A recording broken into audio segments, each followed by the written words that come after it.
Bismillahirrahmanirrahim. Assalamu alaikum. Welcome to my YouTube channel, Easy to English Grammar. If you my channel, subscribe, like, comment, share, and turn on the bell icon next to it. Thank you. গত ক্লাসে আলোচনা করেছিলাম tense, যেটা ছিল part 1।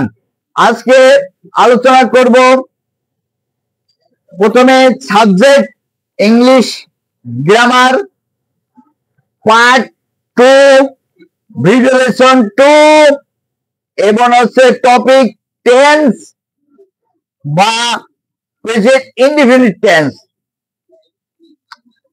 Present indefinite tense কে ভাই সংজ্ঞায়িত করা যায় কোন কাজ সচরাচর হয় এইরূপ কোন কাজ, অভ্যাসগত কাজ, চিরন্তন সত্য, ঐতিহাসিক সত্য, নিকট ভবিষ্যৎ, এই ধরনের বাক্যকে প্রেজেন্ট ইনডিফিনিট টেন্স বলে।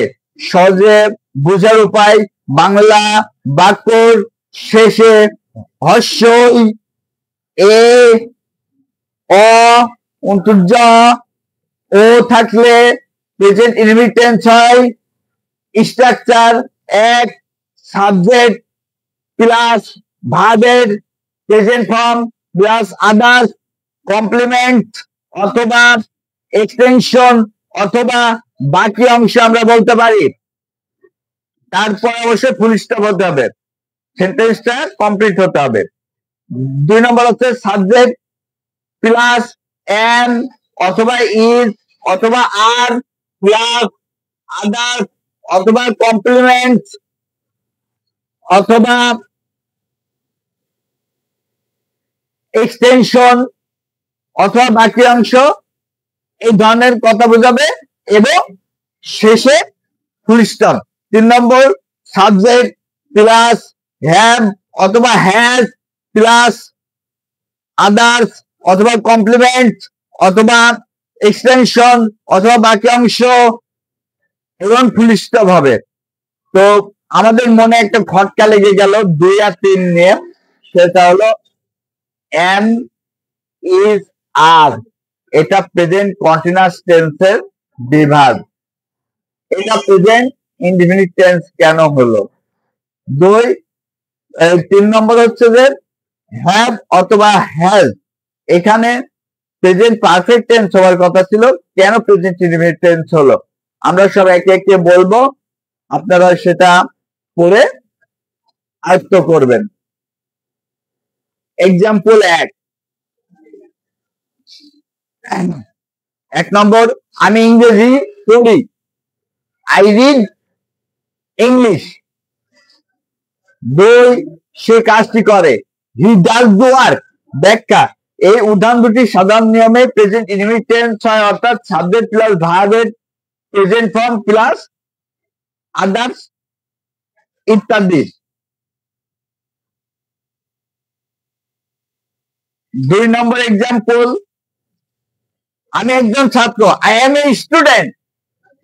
2 নম্বর হচ্ছে সে ধনী, হি ইজ রিচ।